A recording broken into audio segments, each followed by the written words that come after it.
It's been 2 years since Google's had an official successor to the Nexus 5, but we've finally got it. The Nexus 5X is here, and we're going to take a look in our full video review.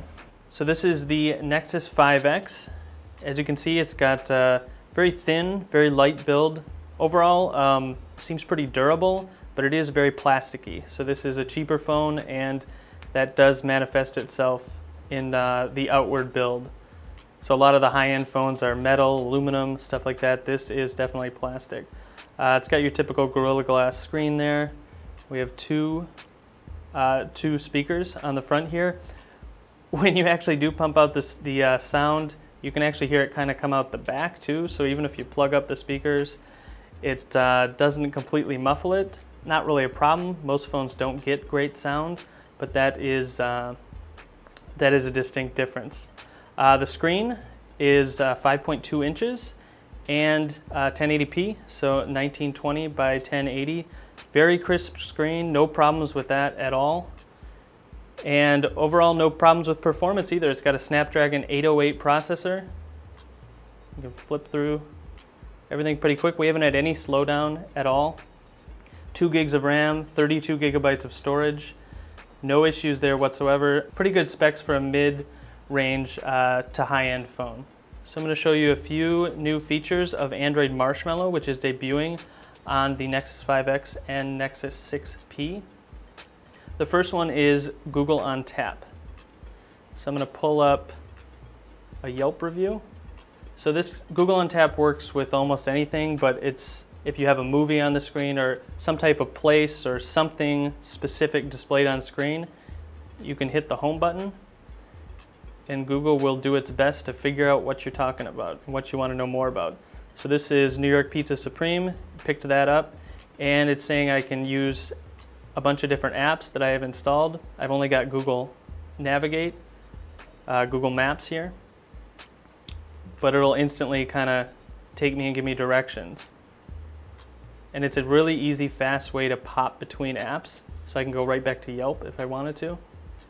And the more apps you have that correspond to things like mapping, and even it works with movies, it works with a lot of different things. The more apps you have, the more useful it kind of becomes. Another feature of Google Android Marshmallow is app permissions. So this is not a feature a lot of you will hopefully even use, but Google is being a lot better with the permissions it gives apps, and it's giving you a lot more control. So as you can see, before, whenever you would install an app, it would have a huge list of permissions that you would just have to agree to. But now you can turn on and off. So if you don't want Chrome to have access to microphone, or if I don't want it to have my location, I can deny it.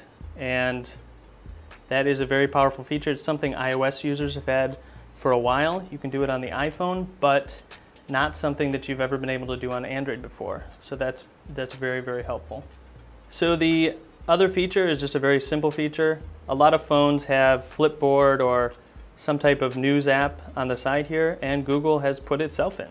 So you can now scroll Google Now just by pulling over to the side here. This was in the previous version of Android, but it's very apparent here.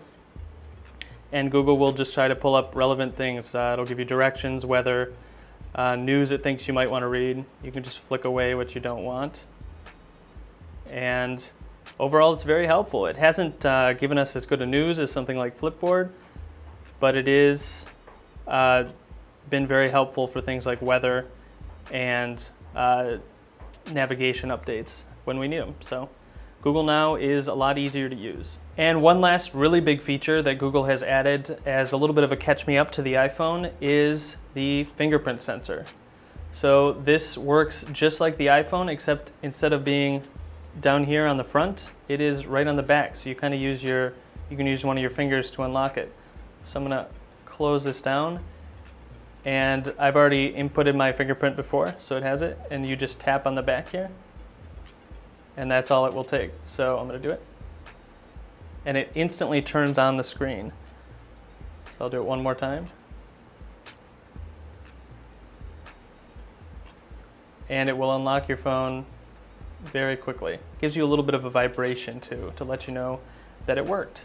One final thing, this has, just like the Nexus 6P, a USB Type-C charging cable. So this is a brand new type of charging, and it is just very fast, and you can plug the cable in both ways, just like the iPhone, so you just won't get stuck putting it in the wrong way in the dark, like I'm sure all of you have many times. We found the charging extremely fast, and it's overall a very cool benefit that we hope all Android phones get this type of charger. The only problem is this is the first one, or one of the first ones, so if you go to your friend's house, they're not going to have a charger that works for your phone.